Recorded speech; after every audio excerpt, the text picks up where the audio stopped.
Pakistan versus south Africa का दूसरा test शुरू हो चुका है और आज पहला दिन भी ख़त्म हो चुका है। और इंडिया वाला टेस्ट मैच भी चल रहा था, उनका भी आज पहला दिन था। वो काफ़ी इंटरेस्टिंग था इंडिया वाला टेस्ट मैच। लेकिन अगर साउथ अफ्रीका और पाकिस्तान के टेस्ट मैच की बात करें, सो आई थिंक बिल्कुल कह सकते हैं कि काफ़ी हद तक वन साइडेड था आज का दिन। और साउथ अफ्रीका ने काफ़ी अच्छी क्रिकेट खेली है। पहला सेशन कह सकते हैं कि पहला सेशन भी उन्होंने बेहतर खेला था, लेकिन फिर पहले सेशन के ख़त्म होते ही हमने आखिरी 2-3 ओवरों में आई थिंक 2 आउट किए, उससे पहले 1 आउट किया था। लेकिन उसके बाद फिर 2 सेशन जो थे जिसमें पाकिस्तान सिर्फ 1 आउट कर सका। और बड़ी ज़बरदस्त रैकिल्टन ने इनिंग खेली, वो भी नॉट आउट है। 176 पे नॉट आउट खड़ा हुआ, 176 पे नॉट आउट खड़ा हुआ वो। और 106 रन टेम्बा बवूमा ने बनाए, जो कि कैप्टन है साउथ अफ्रीका के। सो आई थिंक बिल्कुल ही आई थिंक वन साइडेड था। और साउथ अफ्रीका टॉस जीता था और उन्होंने पहले बैटिंग का फैसला किया, और अभी तक वो फैसला बिल्कुल ठीक साबित हो रहा है। सो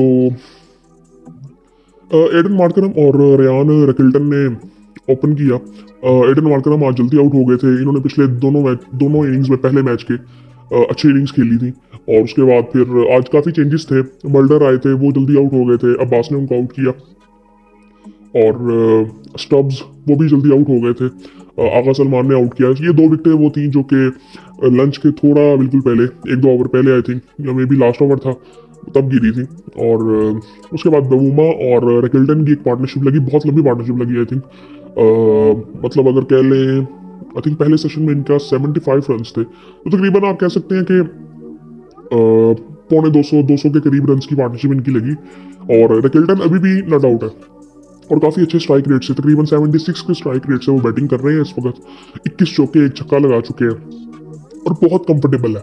मतलब आप यहाँ पे ये नहीं कह सकते कि पाकिस्तान ने बॉलिंग अच्छी नहीं की या उन्होंने बैटिंग बहुत अच्छी की। आई थिंक विकेट में कुछ अभी नज़र ही नहीं आ रहा कोई इतना खास।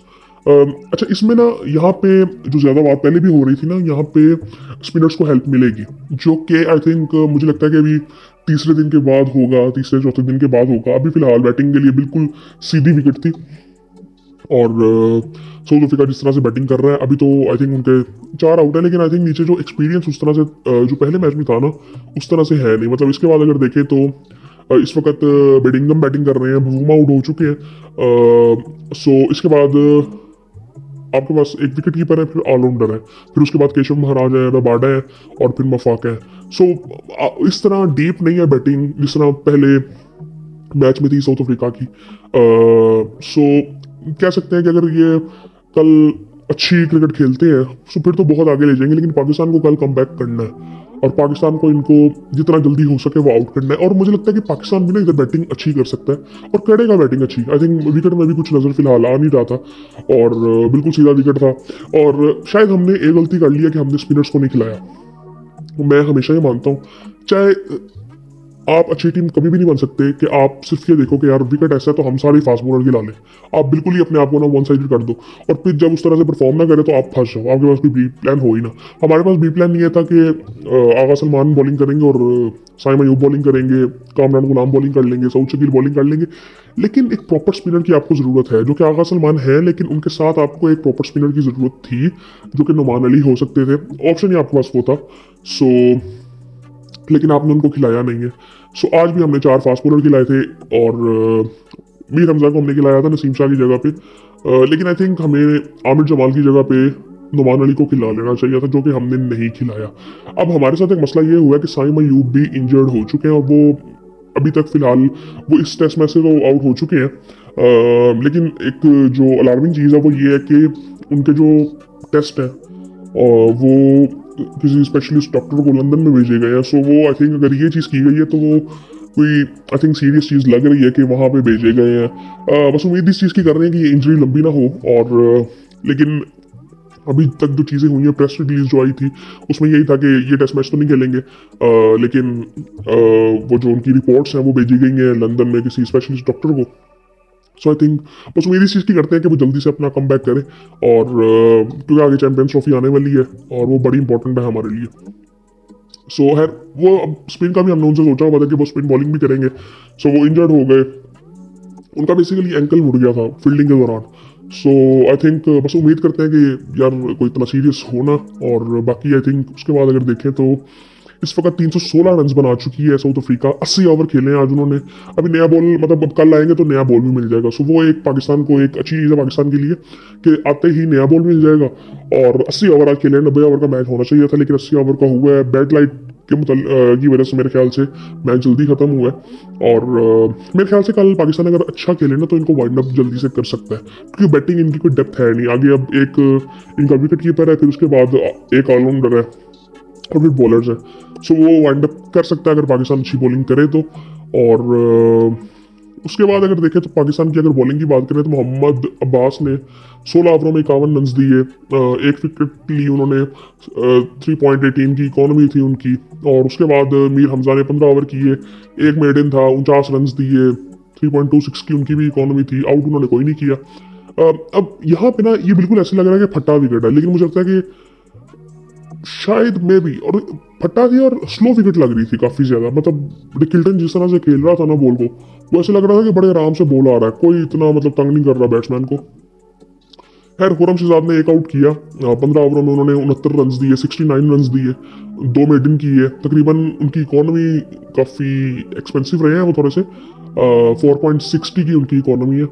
और उसके बाद अगर देखें तो आमिर जमाल ने 15 ओवरों में 85 रन दिए। अब ये देखे ना, फिर ये आमिर जमाल का फिर काम क्या है, मुझे ये समझ नहीं आई कि आमिर जमाल ने अगर 15 ओवरों में 85 रन देने हैं और तकरीबन उन्होंने 5.6 की इकोनॉमी से 5.66 एग्जैक्टली की इकोनॉमी से उन्होंने बॉलिंग की है। और आमिर जमाल का डिसिप्लिन का बड़ा सीरियस इशू है। मतलब आप उनको सोच नहीं सकते कि आप उनको टेस्ट मैच में भी अगर उन्होंने ये करना है तो फिर आई थिंक कोई उनका फायदा नहीं है। वो जो आई थिंक वो शूज जो फिल कर रहे हैं कि हमें बैटिंग भी करके दे सकते हैं, उतनी बैटिंग तो नुमान अली भी कर लेते हैं, साजिद खान भी कर लेते हैं, साजिद अली जो थे हमारे ऑफ स्पिनर वो भी कर लेते थे। तो आई थिंक ये चीज़ें थोड़ी सी देखनी चाहिए। और उसके बाद अगर देखें तो सलमान अली आगा ने 2 आउट किए और 18 ओवरों में उन्होंने 55 रन दिए हैं। 3 की इकोनॉमी थी उनकी भी। 1 ओवर की है कामरान गुलाम ने, 3 रन उन्होंने दिए। सो ओवरऑल देखें तो कह सकते हैं कि पाकिस्तान अपनी तरफ से कोशिश कर रहा था। आमिर जमाल के अलावा अगर कोई देखे तो डिसेंट बॉलिंग थी सबकी, लेकिन 2 आउट किए हैं आगा ने। सो हमें यहाँ पे स्पिनर को खिलाना चाहिए था। अब यहाँ पे सिर्फ अब इतनी कोई ज़्यादा बात कर नहीं सकते क्योंकि इतना ज़्यादा कोई मैच अभी आगे बढ़ा नहीं है।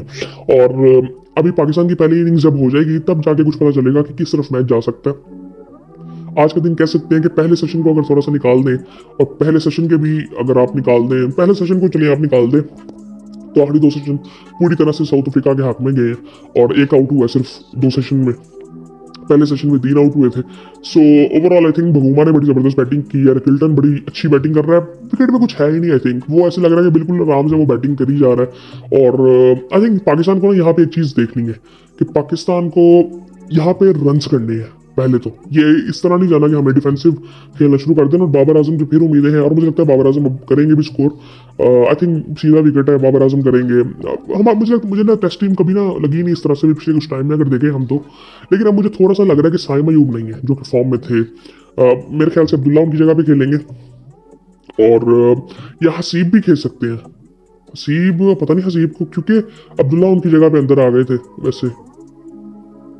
सो हसीब को भी वैसे खिलाया जा सकता था मे बी। देखो अब क्या करते हैं ये, बैटिंग किससे करवाते हैं। खैर अब अगर देखें तो कल का दिन बड़ा इंपॉर्टेंट है। कल का दिन इंडिया वाले मैच का भी बड़ा इंपॉर्टेंट है। सो क्योंकि वो कौन सा आगे बैटिंग करेगा, आप देखें वो किस तरह से बैटिंग करते हैं। बाकी ये आई थिंक बिल्कुल वन साइडेड हो गया हुआ है अभी आज का दिन। और कल पाकिस्तान अच्छी बैटिंग करेगा तो फिर वो वही बात आ जाएगी कि दूसरी इनिंग में फिर क्या होता है। और चौथी इनिंग याद रखना कि पाकिस्तान को खेलनी है। सो पाकिस्तान को यहाँ पे लीड लेनी पड़ेगी पहली इनिंग में, कि पहली इनिंग में वो जितनी बैटिंग कर सकते हैं वो करें, ताकि चौथी इनिंग का जो एडवांटेज साउथ अफ्रीका के पास जाना है वो हमें मिल सके, क्योंकि स्पिनर्स फिर वहाँ पे हेल्प उनको करेंगे। उनके पास महाराजा है, महाराजा कह रहा हूँ, महाराज उनका नाम है, हाँ जी, केशव महाराज। सो आई थिंक वो थोड़ा सा उनको देखना पड़ेगा। और बाकी आई थिंक यार डिसेंट था। मैं इतना नहीं कोई मतलब इतनी कोई बात कर ही नहीं सकते, बैटिंग के लिए कुछ था ही नहीं। बोरिंग हो गया था एक टाइम पे मैच, तो बिल्कुल बोरिंग हो गया था। सो बस ये था। फिर देखते हैं कल इंडिया वाले मैच में क्या होता है और पाकिस्तान वाले मैच में क्या होता है, फिर आपसे बात करेंगे।